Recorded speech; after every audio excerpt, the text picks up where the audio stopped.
할렐루야. 여러분, 이 저녁 성령으로 충만하실 수 있기를 간절히 바랍니다. 아멘. 지금 우리 교회는 사도행전으로 말씀을 묵상하고 있는데요, 저도 사도행전 말씀들을 읽어 나가다가 초대교회 성령 충만한 교회와 성도님들의 모습에 참만 은혜를 받고 도전도 되었습니다. 정말 이런 교회와 이런 성도들의 모습이 되면 정말 좋겠다, 그런 생각 많이 했습니다. 그런데 마음 한쪽에서는 좀 불편한 마음도 들었습니다. 왜냐하면 지금의 교회의 모습과 너무 다른 거예요. 그때와 지금의 모습이 자연스럽게 비교가 되는데 다르니까 제 안에 스스로 질문이 떠올랐습니다. 왜 이 땅의 교회들이 초대교회의 모습을 꿈꾼다고 말을 하면서 왜 그와 같이 되어가지는 못하는 걸까? 보세요. 베드로가 말씀을 전하면서 한 번에 3,000명이 예수님 믿고 세례를 받았습니다. 그런데 요즘 세상에 참 한두 명 전도해서 믿게 만들고 세례받게 하는 것 정말 쉽지 않잖아요. 교회 내부적으로도 그렇습니다. 사도행전 4장 32절에 보면 믿는 무리가 한 마음으로 한 마음과 한 뜻이 되어 모든 물건을 서로 통용하고 자기 재물을 조금이라도 자기 것이라 하는 이가 하나도 없더라, 이렇게 기록되어 있습니다. 한 마음이 됐다, 한 뜻이 됐다, 모든 물건을 서로 통용했다, 그리고 자기 것을 어느 한 사람도 자기 것이라고 하는 사람이 없었다. 참 이런 모습을 생각하면 도저히 닮아가기 어려운 모습 같아 보입니다. 참 가슴 설레이고 정말 좋아 보이는 초대교회 은혜로운 말씀들을 읽으면서 한편에서는 그때와 지금과 너무 다른 모습 때문에, 또 한쪽 마음에서는 그때 교회를 회복하는 것이 참 어렵구나라는 생각 때문에 마음에 그런 불편한 마음이 들었던 겁니다. 사랑하는 여러분, 여러분은 그런 생각 안 드셨습니까? 우리도 다 초대교회 모습을 닮아가야 한다는 거는 또 알고 있잖아요. 근데 그런 마음은 있는데 한쪽 마음에서는 또 부정적인 마음이 있어요. 불가능한 거 아닌가? 사랑하는 여러분, 과연 초대교회 모습이 그때만 일례적으로 있었던 그런 이상적인 교회의 모습이었습니까? 아니면 그때를 회복할 수 있는데 우리에게 그럴 능력이 없는 겁니까? 만약 문제가 있다면 무엇이 문제이며 무엇이 부족한 것일까요? 분명 그때와 지금의 다른 부분들이 많이 있습니다. 상황도 다르고 사람도 다르고 또 환경도 분명 다를 겁니다. 근데 아무리 생각을 하고 또 반복적으로 생각을 해봐도 초대교회와 같은 모습이 되는 것이 불가능한 것이 아니라는 결론을 낼 수밖에 없습니다. 왜냐하면 그때 하나님이나 지금 하나님이라, 우리가 믿는 하나님은, 또 예수님은, 성령님은 같은 분이시기 때문에 그래요. 만일 그때 모습이 재현되지 못한다면 삼위일체 하나님께서 뭐가 문제가 있어서 그런 것이 아니라 문제가 있다면 우리에게 있는 것이지 않겠습니까? 지금의 교회가 초대교회 같이 되기 어려워 보인다고 해서 우리의 모습은 돌아보지 못하고 혹 하나님도 안 되는 부분 아닌가라고 생각하고 있지는 않는가? 온전히 같아지지는 못하다 할지라도 그런 부정적인 마음 때문에 닮아가려는 열망조차 혹시 나버리는 것은 아닐까, 그런 마음이 말씀을 묵상하면서 들었습니다. 중요한 것은요, 정말 하나님이 동일하신 하나님이시고 하나님이 전능하신 하나님이시라면, 그것을 믿는다면 여전히 우리도 그 교회와 같은 교회가 되어가고 그런 성도와 같이 되어가기를 포기하지 않고 꿈꿔야 한다는 것입니다. 왜냐? 그것이 결국 하나님의 뜻이고요, 그 생명의 길이고 우리에게 또 축복의 길이 될 것이기 때문에 그렇습니다. 사랑하는 여러분, 그런 의미에서 이 사도행전 말씀을 우리에게 주신 것이 얼마나 큰 축복인지 몰라요. 왜냐하면 우리 모습 참 부족하지만 우리가 따라가야 될 모델의 모습들을 보여주기 때문에 그래요. 오늘 본문 초대교회가 그런 복된 모습을 보여줬던 비결이 무엇인지를 말씀을 나누면서 한번 확인해 보면서 우리도 그 축복의 자리로 점점 더 나아가게 되기를 간절히 소망하는 그런 은혜가 있게 되기를 간절히 바랍니다.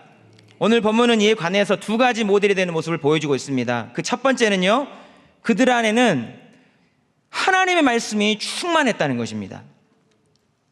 본문 23절 말씀을 같이 한번 읽어보시겠습니다. 시작.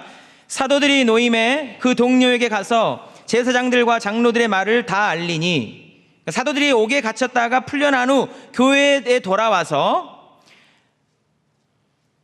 그 유대인 종교 지도자들이 어떤 말을 그들에게 했는지, 어떤 말을 그들이 들었는지를 알렸다고 했습니다. 그들이 무엇을 알렸는가? 성령 역사로 말미암아 믿는 자의 수가 많아지자 유대인 종교 지도자들이 복음을 전하지 못하게 하려고 사도들을 옥에 가뒀습니다. 그리고 입을 막기 위해서 그들을 위협하고 경고를 했습니다. 사도행전 4장 17절, 18절 말씀을 또 함께 읽어보겠습니다. 시작. 이것이 민간에 퍼지지 못하게 그들을 위협하여 이후에는 이 이름으로 아무에게도 말하지 말게 하자 하고 그들을 불러 경고하여 도무지 예수의 이름으로 말하지도 말고 가르치지도 말라 하니. 중요한 말이 나옵니다. 위협이라는 말과 18절에 경고라는 말이 나옵니다. 바로 이거죠. 사도들이 옥에 풀려나면서 그들이 받은 위협의 말, 경고의 말, 그 말을 돌아와서 알린 겁니다. 위협과 경고는 우리 축구할 때 뭐 옐로 카드 드는 그런 경고의 메시지 이런 정도가 아니죠. 이 위협과 경고는요, 목숨이 위태로울 만한 그런 위협과 경고였습니다. 왜냐? 지금 이들에게 위협과 경고를 가하는 그들은 예수님을 십자가에 못 박은 사람들이었습니다. 얼마든지 그들의 힘을 가지고 예수님과 같이 이 사도들을 잡아서 십자가에 못 박고 죽일 수 있는 그런 힘이 있는 사람들이었죠. 그러니까 이 위협과 경고는 들은 사람이 생명의 위협을 느낄 만한 그런 말이었다는 것입니다. 그런 위협을 받은 것에 대해서 교회에 들어와서 우리가 이런 위협과 경고를 받았어라는 모든 그런 상황을 아는 공동체에게 말했을 때 어떤 반응이 나오는 것이 여러분 상식적이겠습니까? 만약 저와 여러분의 한 사랑하는 가족 중에 한 명이 뭐 비슷한 이런 생명을 위협을 받을 만한 그런 경고나 위협을 누군가로부터 받고 돌아와서 두려워 떨면서 이런 일을 겪었어요. 이렇게 말했을 때 저와 여러분 어떤 반응이 나올까요? 걱정이 되겠죠. 동시에 화가 치밀어 오를 것입니다. 내가 그럴 힘이 있다면 가서 되갚아주고 싶은 마음이 들 거예요. 그럴 힘이 약해서 너무 무서워 느껴진다면 그냥 거기서 그냥 분을 내고 화를 낼 겁니다.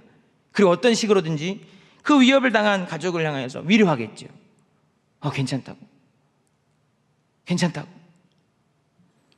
아마 이 정도가 우리가 생각하는 일반적이고 상식적인 모습이 아닐까 생각됩니다. 그래서 이들은 어떻게 했는가? 24절 말씀을 같이 한번 읽어보시겠습니다. 시작. 그들이 듣고 한마음으로 하나님께 소리를 높여 이르되 대주제여 천지와 바다와 그 가운데 만물을 지으신 이시오. 이 분이 나고 두려움에 사로잡힐 만한 소식을 듣자마자 다 같이 창조주 하나님의 이름을 찬송부터 하고 있습니다. 목소리를 높여서. 이것도 실은 대단한 건데 그 다음 장면이 더 대단합니다. 25절 26절 말씀입니다. 또 주의 종 우리 조상 다윗의 입을 통하여 성령으로 말씀하시기를 어찌하여 열방이 분노하며 족속들이 허사를 경영하는고 세상의 군왕들이 나서며 관리들이 함께 모여 주와 그의 그리스도를 대적하도다 하시니로소이다. 여기 보면은 25절에 보면은 다윗의 입을 통하여 성령으로 말씀하셨다 하면서 그들이 그 순간 떠올린 것은 구약의 시편 2편 1절과 2절 말씀이었습니다. 그러니까 아주 급박하고 감정적으로 반응하기 쉬운 그런 상황에 가장 먼저 떠오른 것이 시편 2편 1절과 2절 그 말씀을 상황에 딱 적용해서 정확하게 자신의 상황을 말씀에 적용해서 해석해내고 있다는 거예요. 이것이 대단한 겁니다. 그들이 지금 우리를 위협하고 괴롭게 하는 것은 시편 2편에 예언된 말씀이었다. 그들이 우리를 위협하는 것은 우리를 대적하는 것이 아니다. 우리가 믿는 하나님과 우리의 대장 예수 그리스도를 대적하는 것이다. 이것은 이미 시편 2편에 예언해 놓은 일이었고 그 말씀이 지금 우리 가운데 이루어지고 있는 것이다. 놀랍지 않습니까, 여러분? 이런 어려운 상황에 말씀이 툭 튀어나와서 자신들의 상황을 다 같이 한마음으로 정확하고 분명하게 해석하고 적용하고 있는 겁니다. 실은 이런 상황이 되면요, 두려워하고 떨고 원망하고 남 탓하고 걱정하고 불평하고 누군가에게 도움을 청하는 거 어떻게 하고 하소연하고 그렇게 하는 것이 너무 자연스러운 모습 아닙니까, 여러분? 근데 그 어려운 상황보다 자신의 힘든 감정보다 말씀이 먼저 그 속에서 툭 튀어나와서 반응하고 적용하고 그 안에서 해답을 얻고 있는 거예요.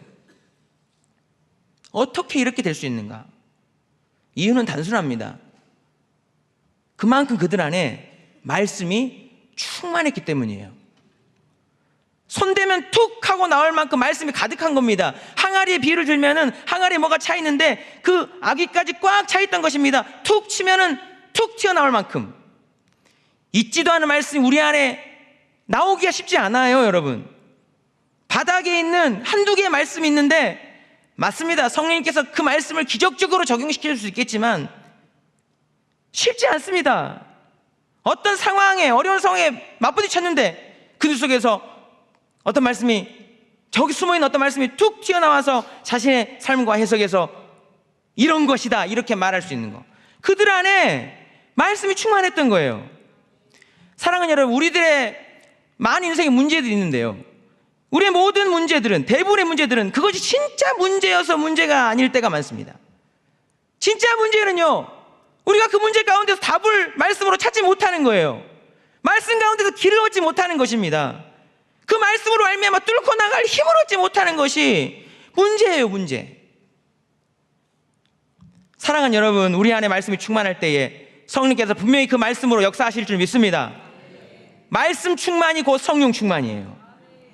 성령 충만은 곧 말씀 충만인 것입니다. 제가 말씀을 준비하면서 제가 언제 가장 성령이 충만할 때였는가를 생각해 보니까 바로 답이 나오더라고요. 말씀이 충만할 때.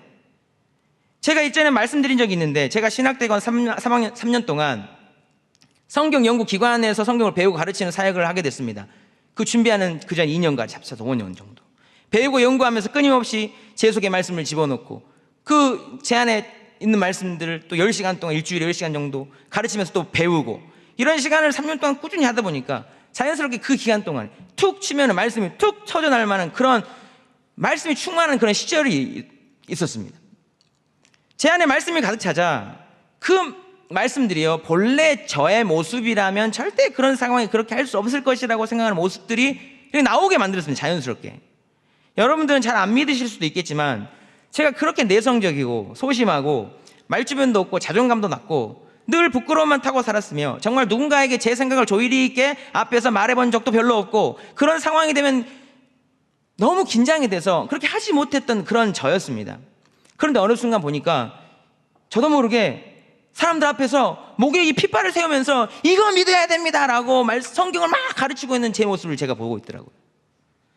너무 소심해서 누구한테 좋아한다는 말 한번 제대로 못하다가 그렇게 30일 넘겨버리고, 그때까지 한 번도 이성교제 해보지 못하다가 그때까지 나는 평생 동안 결혼도 못하고 혼자 살다가 죽을 것이다 이렇게 생각하며 살았던 제가 완전히 변해서 담대해져서 지금의 아내가 된 한 여인한테 목에 핏대를 쏘면서 나와 결혼해야 될 이유와 나를 믿고 끝까지 따라와야 될 이유를 조목조목 그렇게 설명하면서 설득하고 있더라고요. 제 아내는 제 모교의 청년부 후배인데 그렇게 소심했던 제가 몇 년 만에 갑자기 나타나서 변해버린 모습을 그렇게 하고 있으니까 이 사람이 정신 나간 것이 아닌가 이렇게 생각할 정도였다고 말했습니다. 그렇게 교제를 시작했는데요, 여러분, 보통 젊은 사람들이 교제를 하면은 만나서 뭐 하고 놉니까? 어머, 자기 뭐 먹었어? 어디 갈까? 뭐 좋아해? 그래. 이러면서 이제 아닌가요? 이런 식으로 보내지 않나요, 보통? 근데 제 말씀이 충분하다 보니까 만나서 주로 성경 공부를 했습니다. 또 전화를 통화하면은 또 성경 이야기를 하고 있는 거예요.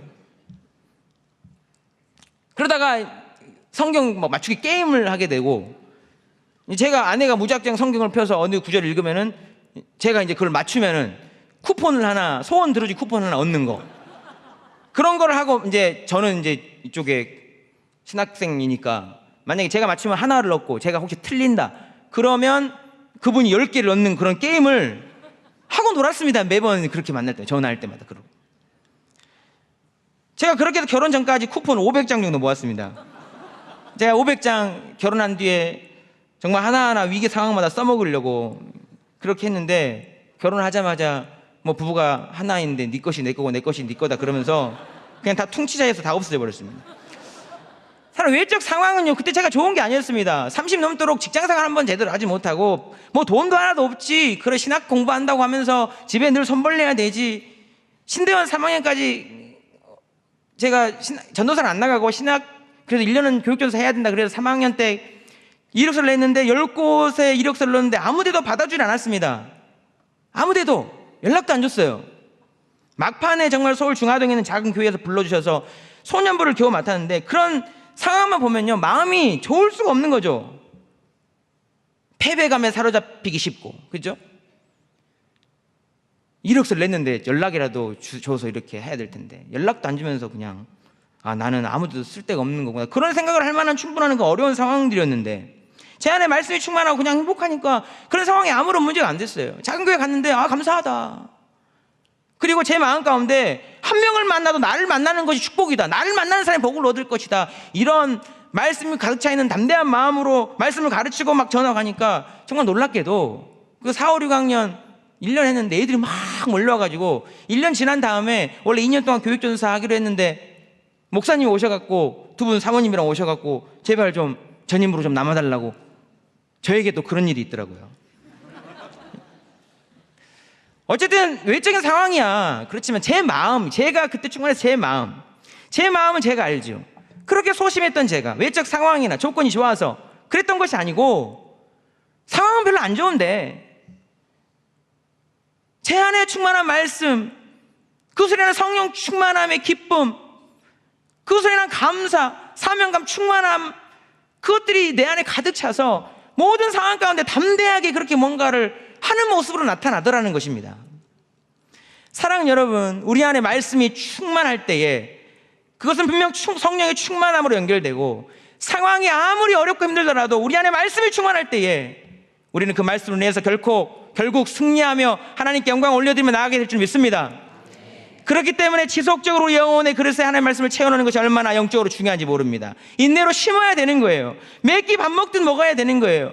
우리 안에 지속적으로 하나님의 말씀을 채워 넣어주면 언제일지 모르지만 정말 중요한 순간에 성령님께서 그 말씀으로 역사하여 주신다는 것입니다.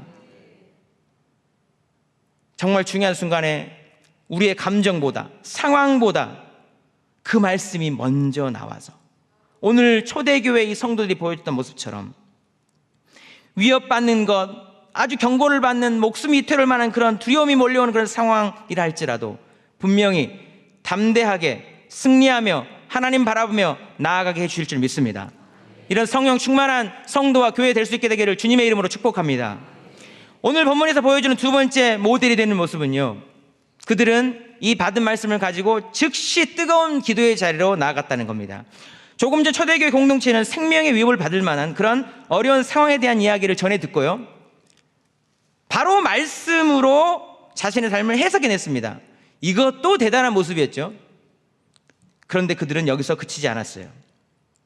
그 말씀이 그들 삶의 실제적인 능력이 되도록 그 말씀을 붙잡고 간절한 기도의 자리로 나아갔습니다. 어떻게 기도했는지 본문 29절 30절 말씀을 함께 읽어보겠습니다. 시작. 주여, 이제도 그들의 위협함을 굽어보시옵고 또 종들로 하여금 담대히 하나님의 말씀을 전하게 하여 주시오며 손을 내밀어 병을 낫게 하시옵고 표적과 기사가 거룩한 종 예수의 이름으로 이루어지게 하옵소서 하더라. 제가 번호를 붙여놓은 게 4가지로 크게 기도했는데 이 4가지를 다 보진 않겠고요, 시간상 4가지가 다 중요한데 저는 이 첫 번째 한마디의 기도 제목에 주목해 보려고 합니다.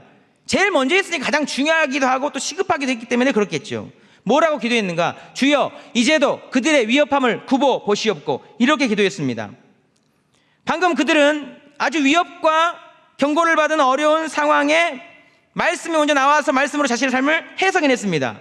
근데 보세요, 말씀으로 자신의 삶을 정확하게 해석을 했는데 아직 문제가 해결되지 않은 것처럼 그들은 주여 그들의 위협함을 굽어보시옵소서라고 기도하고 있습니다.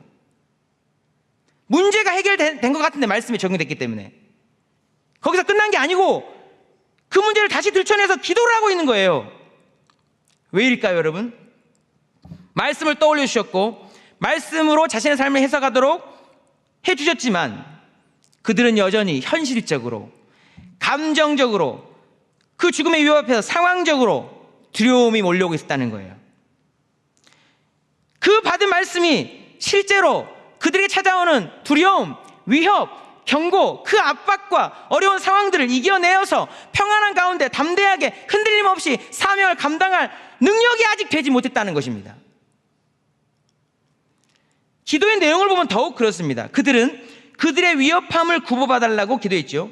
굽어보다는 말은 위에서 하나님께서 아래를 내려다보시면서 세밀하게 그들의 상황을 관찰한다는 의미입니다. 이 기도를 하는 건 얼핏 보면 하나님, 그들이 우리를 위협하고 있는 이 어려운 상황, 이 지독한 상황 다 위에서 보고 계시지요?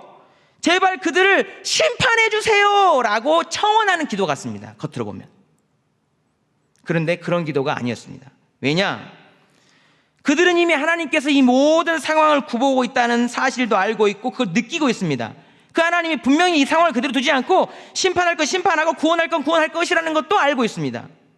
조금 전 그들은요, 시편 2편 1절과 2절의 말씀을 통해서 자신의 고단당하는 삶을 현실을 해석했다고 했습니다.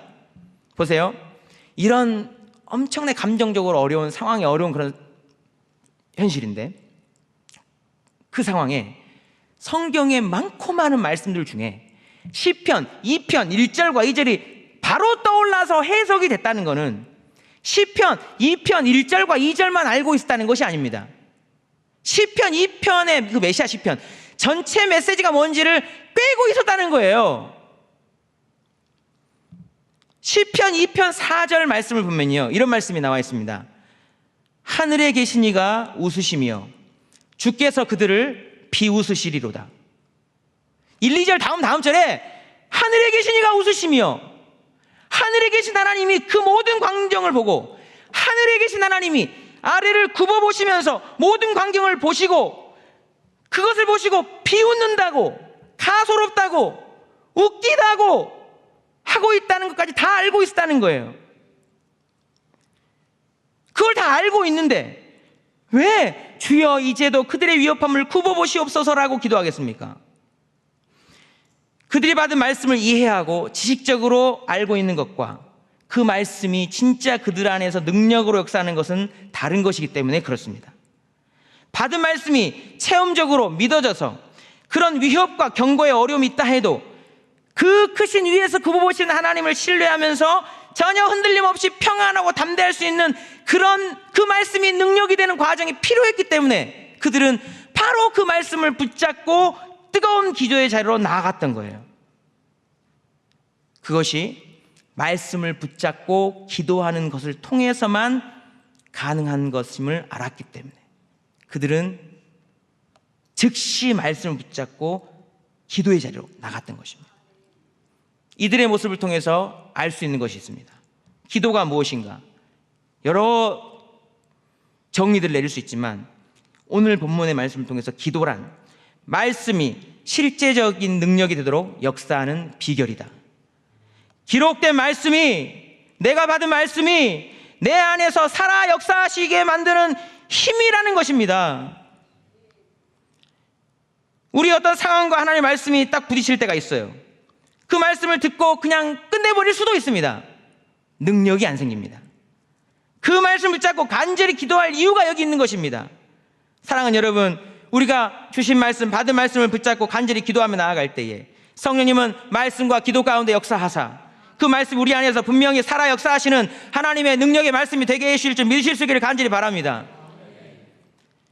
이들이 이렇게 말씀이 충만한 상태에서 말씀을 받고 기도의 자리로 나아가서 뜨겁게 기도하자 어떤 일이 일어났는가? 본문 31절 말씀을 같이 한번 읽겠습니다. 31절입니다. 빌기를 다함에 모인 곳이 진동하더니 무리가 다 성령이 충만하여 담대히 하나님의 말씀을 전하니라. 끝나자마자 진동했습니다. 하나님 임재의 표현이죠. 말씀과 기도로 그들이 다 성령이 충만해졌습니다. 그들은 그전에는 성령이 충만하지 않았다는 의미도 되겠지요. 담대해져서 하나님의 말씀을 전했습니다. 그전에는 위협과 경고를 받을 때는 마음이 쪼그러들었다는 것입니다. 목숨을 달아나게 만들 만한 권력자의 위협과 경고가 더 이상 그들의 마음에 영향을 주지 못했다는 겁니다. 어려운 환경이 말씀을 전하는 그 귀한 사명을 무너뜨리지 못했다는 것입니다. 그들의 위협과 경고로 말미암는 이 마음에 생긴, 잠시나마 생긴 두려움의 벽을 성령 충만함으로 말미암는 담대함으로 뚫어버렸다는 것입니다. 여러분, 이것이 오늘 본문의 사도행전의 교회 성도들이 말씀과 기도로 누린 성령 충만의 비결이었고 복된 교회와 성도가 된 비결이었습니다. 사랑하는 여러분, 우리도 동일하게 말씀과 기도로 성령 충만하여질 때 이런 귀한 역사들이 우리 가운데 나타나게 될 줄 믿으실 수 있기를 간절히 바랍니다. 말로만, 생각으로만 하고 그냥 흐트러져 버리는 것이 아니라 우리도 정말 말씀과 기도로 더욱 성령 충만한 교회 되어서 이런 성령 충만의 능력을 덧입고 이 초대교회 같은 아름다운 모습으로 그렇게 더 아름답게 나아가게 되는 그런 은혜가 있게 되기를 간절히 바랍니다. 구체적으로 어떻게 해야 할까요? 사도행전의 교회가 보여준 모습 그대로입니다. 우리 몸은 성령이 거하시는 성령의 전이라고 말씀했습니다. 이 안에서 성령의 뜨거운 충만의 역사가 일어나야 한다는 겁니다. 예수님은 요한의 입술을 통해서 성령과 불로 세례를 베풀겠다고 했습니다.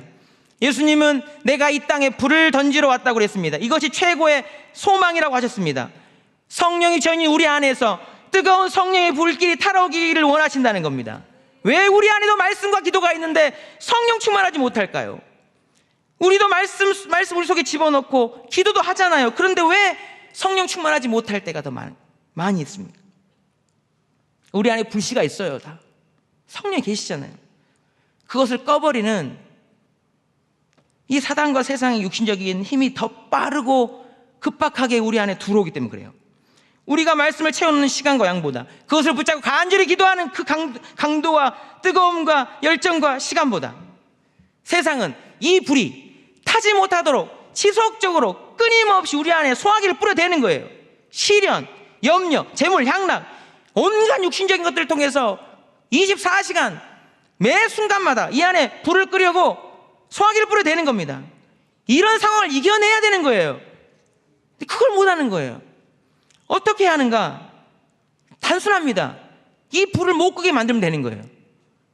사단이 소화기를 뿌려대든 소방차를 갖고 와서 불을 뿌려대든 그것을 이겨버릴,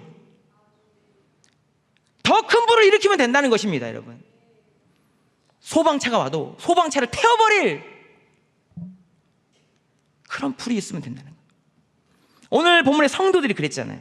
목숨을 위협하는, 목숨이 위태로운 그런 위협과 경고를 받았는데 성령 충만함으로 그들 안에 성령의 불 이겨버렸습니다. 그만큼 그들 안에 말씀의 연료가 충만했고 뜨거운 기도가 있었다는 거예요. 간절한 바람이 있었고 순종함이 있었다는 것입니다. 사랑하는 여러분, 그 자리에 성령께서 절대 끄지 못할 성령의 기름 부으심의 은총을 허락하시는 줄 믿으실 수 있기를 간절히 바랍니다. 저는 이 금요 성령 집회가 그런 자리가 되어야 한다고 믿습니다. 가장 좋은 자리인 것 같아요. 특별히 이번 여름 수련회가 그런 기회가 되어야 한다고 믿습니다. 이번 주 이틀 동안 연속 중보기도가 됐는데 의지적으로 그 기도의 자리에 나와서 1시간 헌신하는 그런 헌신과 결단이 필요한 거예요.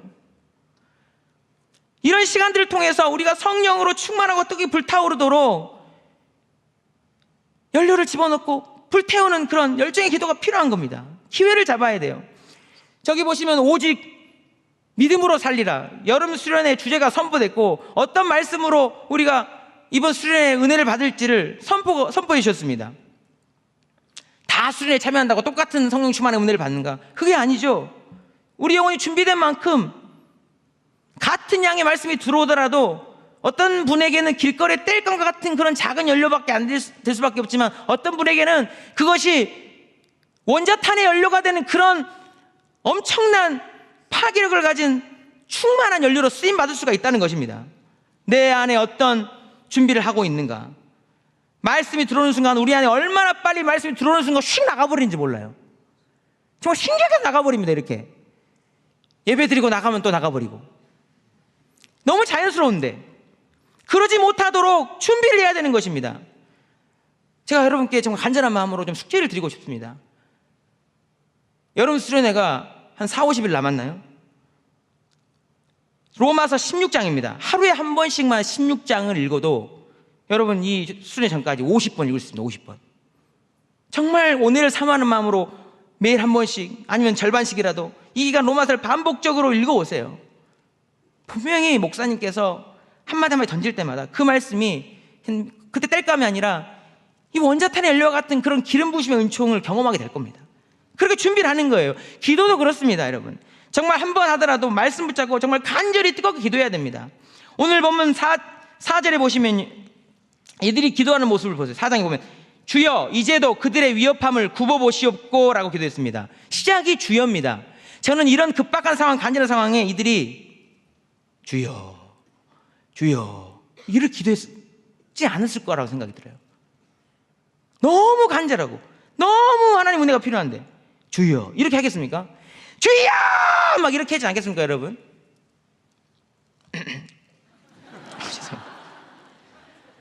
기도는요 감정도 정말 중요합니다. 감정이 중요한 게 아니라 감정도 중요해요. 간절한 기도, 통성기도. 여러분 우리가 이렇게 간절히 소리를 내서 기도하는 것이 하나님이 그 기도를 안 들어서 그렇게 기도하는 겁니까? 들어달라고 이렇게? 그게 아니에요.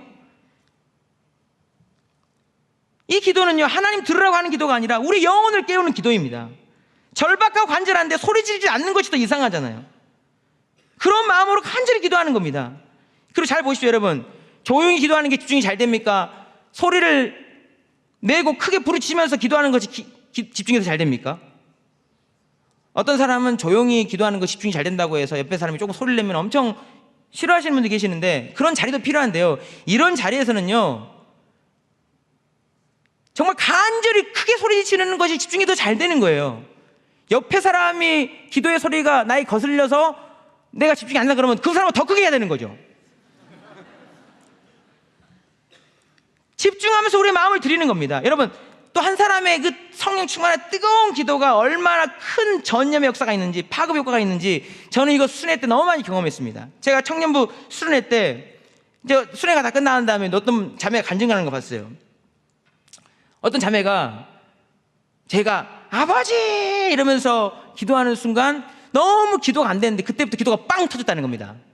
근데 실은 저도 너무 기도가 안 돼갖고 기도 좀 하고 싶어서 그냥 아버지 부른 거거든요. 이럴 때가 있어요. 우리의 열정의 기도가 옆 사람에게 뜨겁게 전달되는 은혜들이 있는 거예요. 오늘 본문도 보십시오. 기도하기를 다음에 모인 곳이 진동했다고 했습니다. 그만큼 다 같이 들썩들썩 뜨거웠다는 거예요. 이런 성령 집회 자리에서 목 놓아 부르짖을 수 있는 막힌 것이 얼마나 축복인지 모릅니다. 사랑하는 여러분, 한번 묻겠습니다. 여러분 요즘 성령 충만하십니까? 목소리가 별로 안 크네. 여러분 성령 충만하세요? 툭 치면 순간 말씀이 툭 먼저 튀어나오는 그런 모습입니까? 아니면 툭 치면 왜 이렇게 하십니까? 그 말씀 받은 한 말씀이 내 안에서 정말 능력으로 역사하도록 간절히 부르짖는 기도가 있으셨습니까? 그것 때문에 말씀과 기도로 내 영혼이 뜨겁게 타올라서 어떤 상황도 담대한 그런 하나님의 사람이 되게 계십니까? 아니면 나도 예전에 한 번쯤 뜨겁게 불타오른 적이 있지, 그땐 그랬지 생각하면서 또 그래야 되는데 하면서 혹시 식어진 상태로 계시진 않습니까? 하나님은요 지금 우리가 타오기를 원하십니다. 왜냐하면 하나님은 성령 충만한 우리를 지금 사용하고 싶으시기 때문입니다. 사랑하는 여러분, 다시 한 번 더 성령 충만한 성도와 교회로 나아갈 수 있는 우리가 되기를 간절히 바랍니다. 원리는 간단합니다. 오늘 초대교회 성도들이 보여준 모습 그대로입니다. 말씀이 충만해지면 됩니다. 그 말씀을 붙잡고 목숨 걸고 또 기도하면 되는 것입니다. 기회를 잡아야 됩니다. 이 금요 성령 집회, 이 자리가 기회가 될 수 있고, 여름 수련회도 기회이고, 또 우리의 삶에 매일에 찾아오는 어려운 순간순간도 있잖아요. 오늘 본문의 이 사도행전 교회는 위협과 경고를 받는 그런 상황이 기회였습니다. 그 상황이 말씀과 번복이 되고 그 말씀을 가지고 간절한 뜨거운 기도의 자로 나아갈 때 그것을 연료 삼아 뜨겁게 기도함으로 그들은 성령의 기름 부으심에 놀라운 충만의 은혜를 경험하게 됐습니다. 어떤 사단의 속임과 권세도 담대하게 이길 능력을 공급받았다는 겁니다. 사랑하는 여러분, 이런 기회들을 삼아서 우리 다시 한 번 더 성령 충만한 그런 은혜의 자로 나아갈 수 있게 되기를 간절히 바랍니다.